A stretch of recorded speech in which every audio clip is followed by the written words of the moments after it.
उद्घाटन अवसर पर यहाँ मंच पर आसीन हमारे इस क्षेत्र के लोकप्रिय विधायक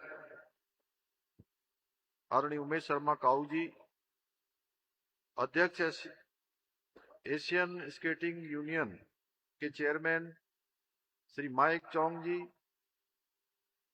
अध्यक्ष skating association of India Shri Amitabh Sharma ji, Amit Sinha ji विशेष प्रमुख सचिव, सहदेव यादव जी कोषाध्यक्ष, रोहित राजपाल जी, मोनाल चौकसी जी महासचिव तैराकी महासंघ, सुश्री डोला बनर्जी जी, सुश्री दीप्ति सिंह जी, श्री शिव पैनोली जी अध्यक्ष आइस स्केटिंग उत्तराखंड और सभी डिग्निटीज और पूरे देश और दुनिया से यहाँ पधारे हमारे सभी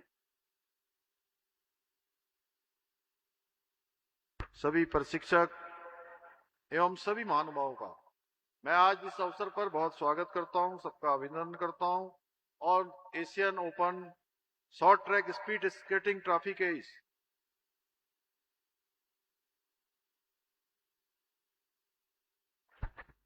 कर मुझे बेहद खुशी हो रही है। विशेष रूप से देश से आए हुए, विदेश से आए हुए सभी खिलाड़ियों का मैं देवभूमि उत्तराखंड में हृदय से आप सबका स्वागत करता हूं। I extend a very warm welcome to all the players, coaches and officials who have come from different countries across the world participate in this competition. It is my great pleasure to welcome you all to the scared land of the Devbhoomi Uttarakhand. आज का दिन न केवल उत्तराखंड के लिए बल्कि पूरे भारत के लिए खेल के इतिहास के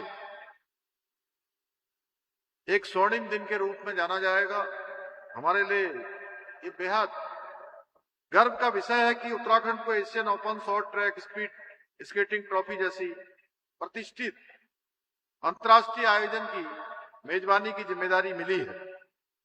मैं इस भव्य आयोजन के लिए और इस आयोजन का साक्षी बनने के लिए वैश्विक स्तर की शीतकालीन जो खेल स्पर्धाएं हैं उसकी मेजबानी करने में हमारा देश और हमारा उत्तराखंड पूरी तरह से समर्थ है और सक्षम है।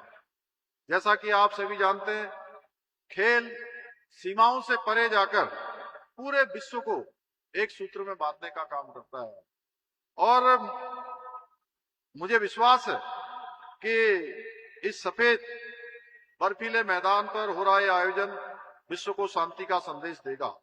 मुझे बताया गया कि इस प्रतियोगिता में एशिया के 14 देशों से लगभग 300 खिलाड़ी भाग ले रहे हैं। मुझे पूरा विश्वास है आप सभी न केवल इस मैदान पर अपनी प्रतिभा, अपने अनुशासन के बल पर नया रिकॉर्ड बनाएंगे बल्कि अपने व्यवहार से एक अनूठी मिसाल भी यहाँ पर पेश करेंगे। मैं इस आयोजन से जुड़े हुए सभी आयोजकों को, प्रशिक्षकों को, तकनीकी अधिकारियों को बधाई देता हूं जिन्होंने इस आयोजन को सफल बनाने के लिए बहुत मेहनत की है, तैयारी की है। उनकी जितनी प्रशंसा की जाए उतनी कम है। साथियों, आज आदरणीय प्रधानमंत्री श्री नरेंद्र मोदी जी के नेतृत्व में हमारा देश आज खेलों के क्षेत्र में नई ऊंचाइयों को छू रहा है और प्रत्येक क्षेत्र आज आकाश चूम रहा है। खेल के क्षेत्र में भी प्रधानमंत्री जी के नेतृत्व और उनके दूरदर्शी सोच के कारण से आज पूरी तरह से बदल गया है। खेलो इंडिया, फिट इंडिया मूवमेंट जैसे अभियानों ने देश के कोने कोने में नई खेल संस्कृति को प्रोत्साहित किया है। अब केवल प्रतियोगिताएं ही नहीं बल्कि युवा शक्ति और राष्ट्र निर्माण का महत्वपूर्ण माध्यम हमारे खेल बन चुके हैं और भारत के खिलाड़ी दुनिया के सभी मंचों पर, बड़े मंचों पर अपनी प्रतिभा का लोहा मनवाते हैं। ओलंपिक हो, एशियन गेम्स हो या कोई अन्य अंतर्राष्ट्रीय प्रतियोगिताएं हो, आज सभी में भारतीय खिलाड़ी बहुत बेहतर प्रदर्शन कर रहे हैं। माननीय प्रधानमंत्री जी के मार्गदर्शन में हमारी सरकार भी खेल संस्कृति को मजबूत करने के लिए हर संभव प्रयास कर रही है। इस दिशा में पिछले वर्ष उत्तराखंड के अंदर 38वें राष्ट्रीय खेलों का सफल और भव्य आयोजन किया गया और इस आयोजन ने देवभूमि को खेल भूमि, वीर भूमि के साथ साथ देवभूमि के साथ साथ खेल भूमि के रूप में भी एक नई पहचान दिलाई है। और राष्ट्रीय खेलों के दौरान हमने केवल प्रतियोगिताएं आयोजित नहीं की बल्कि आधुनिक विश्व स्तरीय इंफ्रास्ट्रक्चर भी मजबूत हुआ है। उसी का परिणाम है कि आज अंतर्राष्ट्रीय स्तर की प्रतियोगिताएं यहाँ हो रही है। इसके अतिरिक्त स्पोर्ट्स लीगेसी प्लान भी लागू करने की दिशा में हम आगे काम कर रहे हैं, जिसमें हजारों विश्व स्तरीय एथलीट खिलाड़ी एक यहाँ पर ट्रेनिंग ले सकेंगे। अच्छी उनकी व्यवस्था हुई है। हमारा प्रयास है कि उत्तराखंड के सभी प्रतिभाओं को अच्छा मंच मिले, खिलाड़ी राष्ट्रीय अंतर्राष्ट्रीय स्तर पर अपनी पहचान बनाए। इसी क्रम में जहाँ स्पोर्ट्स यूनिवर्सिटी और महिला स्पोर्ट्स कॉलेज दोनों ही हमारे निर्माण की ओर तेजी से आगे बढ़ रहे हैं। हमारी सरकार ने खिलाड़ियों को प्रोत्साहन देने के लिए नई खेल नीति भी प्रारंभ की है, जिसके माध्यम से राष्ट्रीय और अंतर्राष्ट्रीय स्तर पर पदक जीतने वाले खिलाड़ियों को सरकारी नौकरी के अवसर भी प्रदान किए जा रहे हैं। इसके अलावा विभिन्न प्रतिभावान खिलाड़ियों को आगे बढ़ने के लिए खेल छात्रवृत्तियां भी प्रदान की जा रही हैं। साथ ही हमारे आवासीय स्पोर्ट्स कॉलेजों में खिलाड़ियों को निःशुल्क प्रशिक्षण और शिक्षण दोनों का ही सुविधा दी जा रही है। इसके साथ ही मुख्यमंत्री खेल विकास निधि, मुख्यमंत्री खिलाड़ी प्रोत्साहन योजना, मुख्यमंत्री उदयमान खिलाड़ी योजना, खेल किट योजना जैसी पहलों के माध्यम से हम प्रदेश के खिलाड़ियों को निरंतर प्रोत्साहित कर रहे हैं। साथियों, हमारी सरकार खेलों को राष्ट्र निर्माण, चरित्र निर्माण, अनुशासन और युवा सशक्तिकरण का सबसे बड़ा माध्यम मानती है। इसलिए हम अपने इन सभी प्रयासों के द्वारा उत्तराखंड को अन्य क्षेत्रों की भांति खेल के क्षेत्र में भी देश का अग्रणी राज्य बनाने के लिए सामान्य खेलों के साथ साथ water adventure sports, winter sports, ice sports को बढ़ावा दे रहे हैं।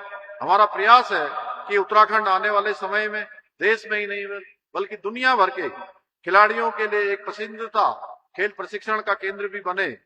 साथियों, हार जीत खेल के दो पहलू हैं, लेकिन सबसे महत्वपूर्ण है कि आपकी खेल भावना, आपका अनुशासन, आपकी कभी हार न मानने वाली आत्मशक्ति अर्थात विल पावर। और मुझे पूरा विश्वास है कि आप सभी अपनी क्षमता से इस प्रतियोगिता में अवश्य उसका प्रदर्शन करेंगे। साथ ही पदकों के अलावा ढेर सारी मधुर स्मृतियां अपने अपने देशों को लेकर लौटेंगे।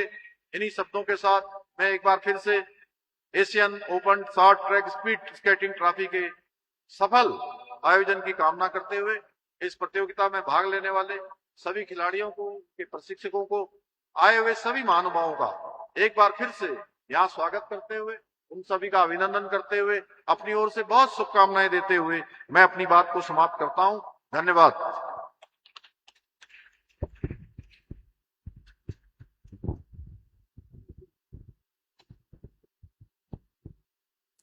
Thank you so much, sir.